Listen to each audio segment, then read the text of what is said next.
دوستو وقت گزرنے کے ساتھ ساتھ انسان نے ترقی کی نئی منزلیں طے کیں، لیکن اس کے ساتھ ساتھ انسان کو نت نئی بیماریوں کا بھی سامنا رہا ہے جنہوں نے انسانی ترقی کے سارے رازوں کو مٹی میں ملا دیا۔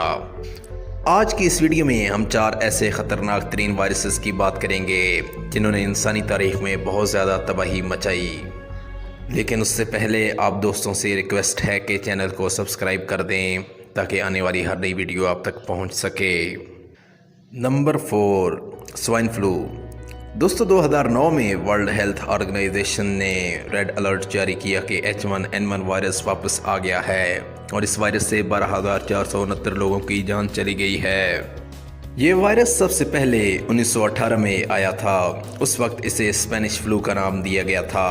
دراصل یہ ایک بیماری ہے جو کہ پگز میں پائی جاتی ہے، کیونکہ نان مسلم پگز کھاتے ہیں اس لیے یہ انسانوں میں آ گیا۔ میڈیکل سائنس ابھی تک اس کا کوئی علاج دریافت نہیں کر پائی۔ Number 3، Ebola. دوستو ایبولا وائرس کا پہلا کیس 1976 میں سامنے آیا تھا۔ ایبولا دراصل کانگو کا ایک دریا ہے جس کے پاس رہنے والے لوگوں میں یہ وائرس سب سے پہلے ڈیٹیکٹ ہوا۔ اس کے آئیڈینٹیفائی ہونے کے فوراً بعد ہی اسے دنیا کا سب سے خطرناک ترین وائرس قرار دیا گیا تھا اور اسے بائیو سیفٹی لیول 4 پر رکھا گیا تھا، جو کہ انتہائی ڈیڈلیسٹ سائن ہے۔ ایبولا ہو جانے کی صورت میں سر میں درد ہوتا ہے اور گلا خراب ہو جاتا ہے، جس کے بعد آنکھوں سے پانی کی بجائے خون نکلنا شروع ہو جاتا ہے۔ اس کے علاوہ جسم کے مختلف حصوں سے انٹرنل اور ایکسٹرنل بلیڈنگ شروع ہو جاتی ہے۔ اس وائرس کا ابھی تک ڈاکٹروں کے پاس کوئی علاج نہیں ہے۔ Number 2، dengue. دوستو ڈینگی کو دنیا میں ہونے والی سب سے زیادہ ڈیتھس کا ذمہ دار قرار دیا جاتا ہے۔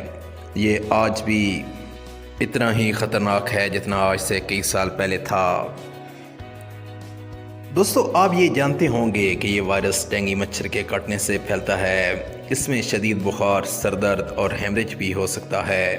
CDC کے مطابق ہر سال 10 کروڑ افراد ڈینگی کا شکار ہوتے ہیں، لیکن اچھی بات یہ ہے کہ ڈینگی کا علاج موجود ہے۔ Number 1، corona virus.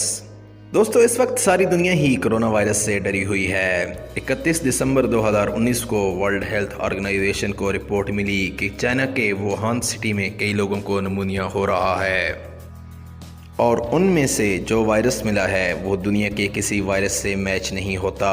جنوری 2020 میں چائنا نے ڈیٹیکٹ کر لیا کہ یہ کورونا وائرس کی ہی قسم ہے۔